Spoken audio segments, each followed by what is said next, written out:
Well, the Wildcats, the University of Arizona Wildcats, lose tonight against the UCLA Bruins.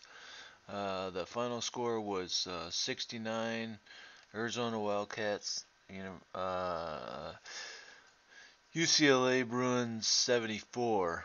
Um, I talked on the radio a little bit earlier today, and I was asking the guys what we needed to do to make it not such a bad loss, because honestly, I really thought we were gonna lose this game by like 10 or 15 points because of the the way we got ripped apart by USC on Wednesday. So I thought that there was no way we didn't have any chance. The University of Arizona Wildcats didn't have any chance against the UCLA Bruins today, especially since UCLA Bruins were at home. So, you know, we had a lot of marks against us.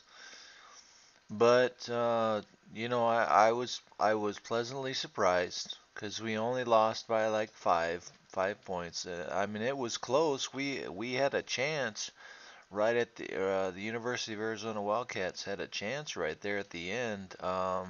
They were down by three, and we had the ball. The University of Arizona Wildcats had the ball, and in the final seconds of the game, but then Lyons went for a dribble penetration, and when he did that, then he put a shot up and just didn't make it. And so one of the UCLA Bruins rebounded the ball, and we fouled him, and then they made a couple shots, and the final score was we finally lost by 74, or we finally lost by 5 points, 74 to 69. The University of Arizona Wildcats lost 69 to 74. Um, The I was listening on the radio, and everyone was saying that they were upset at the U of A and how they came out with no fire and stuff like that whenever they played the USC Trojans on Wednesday. And I thought that they were going to wimp out. The University of Arizona was going to wimp out whenever they were playing the UCLA Bruins, and but I heard from Rob Lance over there on 1290 AM that Kevin Parham and Solomon Hill were pretty pissed off after that USC game. So I was happy to hear that. I was happy to hear that they were fired up.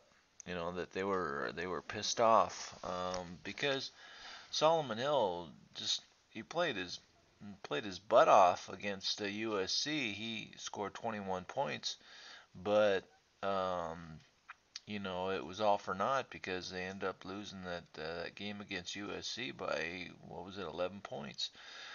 So uh, it was nice to see Solomon Hill and Kevin Parham and Mark Lyons make some nice contributions this game.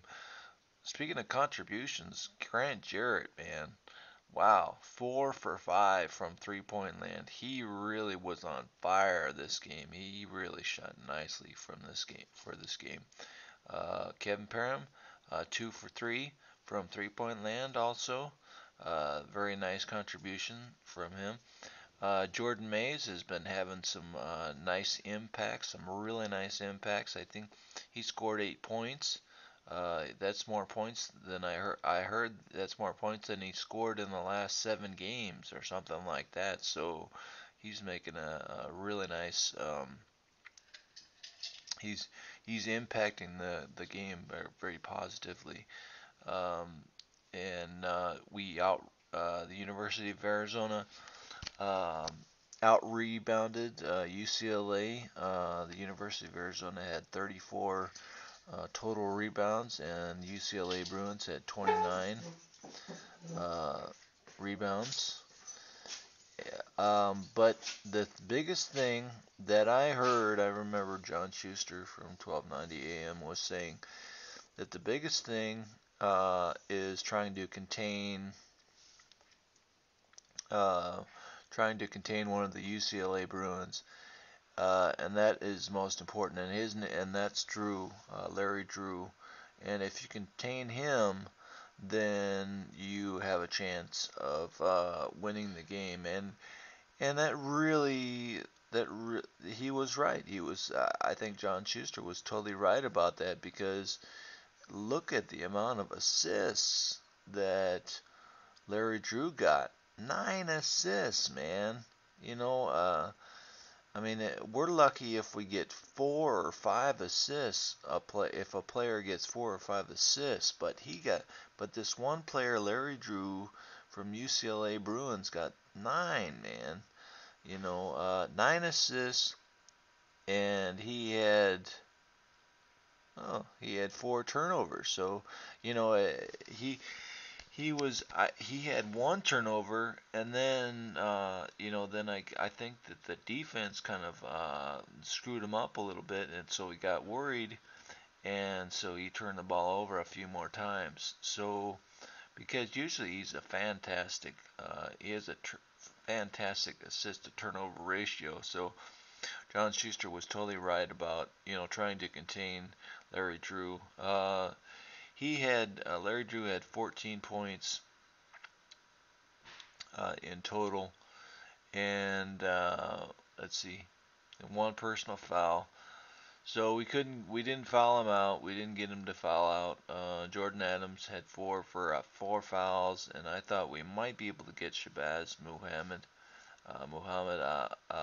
to foul out, but we didn't have any luck. So anyway, the points in the paint, UCLA Bruins had 32 points in the paint. We had the University of Arizona Wildcats at 26 points in the paint.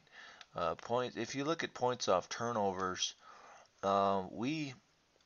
the University of Arizona Wildcats had, I think it was 9 turnovers in the first half, and we only were down by 4 points, which is amazing because the UCLA Bruins had 3 turnovers in the first half. So it was just amazing. But if you look at the amount of points off our turnovers, we had four. The University of Arizona Wildcats had 4 points off turnovers, and the UCLA Bruins had 11 points off turnovers. Um, Second chance points, UCLA Bruins had 8 second chance points. We had 8 second chance points. So, those are some numbers that don't really stand out too much because they're so similar. But just the amount of turnovers, the total amount of turnovers, 16 total amount of turnovers for the University of Arizona Wildcats compared to nine total turnovers by the UCLA Bruins. So 16 to 9, big difference, big difference, and that's those turnovers. That's what killed us because we were able to defend pretty decently. I mean, Drew Drew from UCLA Bruins is he's a heck of a player. So he's going to get his points, and if he's not going to get his points, he's going to assist. He is a very unselfish player, just a fantastic player from UCLA Bruins. But um, we were able to contain the University of Arizona Wildcats. Were able to contain them on their field goal percentage to 46, shooting 46%, which is a heck of a lot better than USC, where we only were able to contain them to 61% from field goal percentage. Uh, so it's a heck of a lot better. I mean, still, it would be nice to get the opposing team, to get the UCLA Bruins or Oregon or whoever, to have a field goal percentage in the 30s. 33% or something like that would be fantastic. But baby steps. 61% to 46%. I'll take it. That's pretty good. But then if you look at the 3-point percentage, we didn't do too bad. The University of Arizona Wildcats didn't do too bad. We shot 45% from 3-point land. And like I said, well, like I was saying, Grant Jarrett, freshman, wow, he really brought that percentage up. 4 out of 5 from 3-point land, and Kevin Parham 2 out of 3 from 3-point land, um, and Jordan Mays 1 out of 2 from 3-point land. So that's very nice. And um, yeah, Mark Lyons shot 5 3-pointers attempts, but he only made one of them. So, I mean that's better than what he was. I mean he shot 9 at one other game, and that was just like that was ridiculous. So gotta quit jacking up those 3-pointers. But so a tough game, close game, and I'm pretty happy. I'm pretty happy because at least we defended somewhat decently. The University of Arizona Wildcats defended somewhat decently, and were able to hold the UCLA Bruins to 46% field goal percentage. So I you know I'm happy. Uh, I would be more I would be more happy if the University of Arizona Wildcats won this game against the UCLA Bruins. But at least it wasn't a 10-point loss, or at least it wasn't a 15-point loss.